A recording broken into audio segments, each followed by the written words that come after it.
it put me on another tangent, and I went and did more study abroad. Hugh and I were the first married couple in the world to do the program for leadership development at Harvard. Mm-hmm.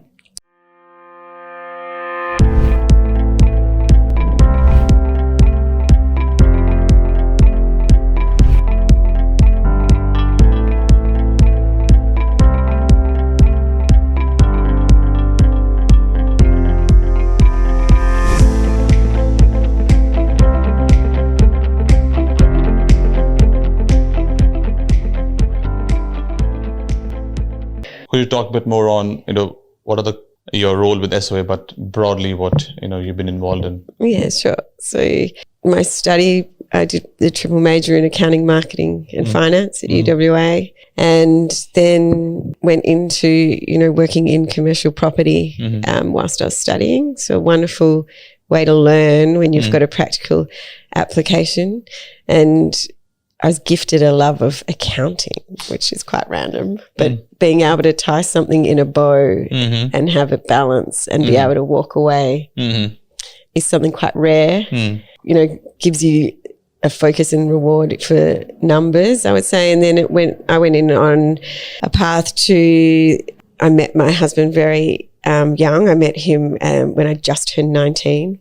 He asked me to dance with him in a bar, and we had a wonderful time traveling, and it took us a long time to get married and then look to have children. And when it didn't go to plan, it put me on another tangent, and I went and did more study abroad. Hugh and I were the first married couple in the world to do the program for leadership development at Harvard, which was awesome. Our careers, are intertwined, mine being in commercial property and then working overseas in the UK for property companies, and then coming back and into our family business. So our family business is, multifaceted. It has commercial property portfolio, it has hospitality businesses. So it's fun. It's fun, good people, amazing relationships that you build with, various facing. It's multi-industry. You deal with sort of every part of community. And, in some ways we're customer facing, we're contractors, we're tenants, landlord tenants. There's so many different relationships. So it's really varied and interesting. Really diverse.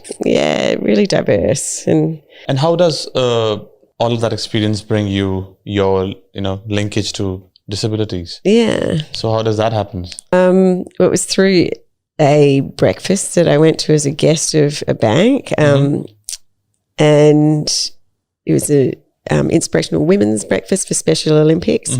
I didn't really have clarity on what Special Olympics was. It was I feel like it was in my memory, and I've been exposed, but and when they spoke about, someone shared their story, an athlete and their carer, and when they spoke about the transformation that sport provided, I was intrigued and supported the event. And then they asked if I wanted to join their fundraiser lunch committee. And it was in a room with no natural light. And I thought, even if I do it in one of our hospitality venues, that would be a contribution that might, help. And so that was how I got involved, was having the hospitality behind me to be able to support fundraising events. And then we had incredible success with the fundraising, and then that tied me into being accountable back to the people we were raising the funds from, as to how we would demonstrate the impact that their generosity and giving was creating. And so, the event had historically raised between $12,000 and $18,000 a year. Yeah. The first year we took it to Rambler, which is one of our hospitality venues. We raised $55,000, and then we did $76,000.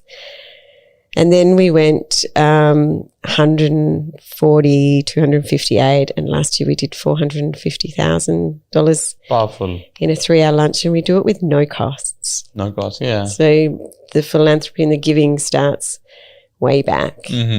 And it's that chain of generosity that changes someone's, whatever they can give, converts it, and then allows, you know, to drive impact and purpose Very good. going forward.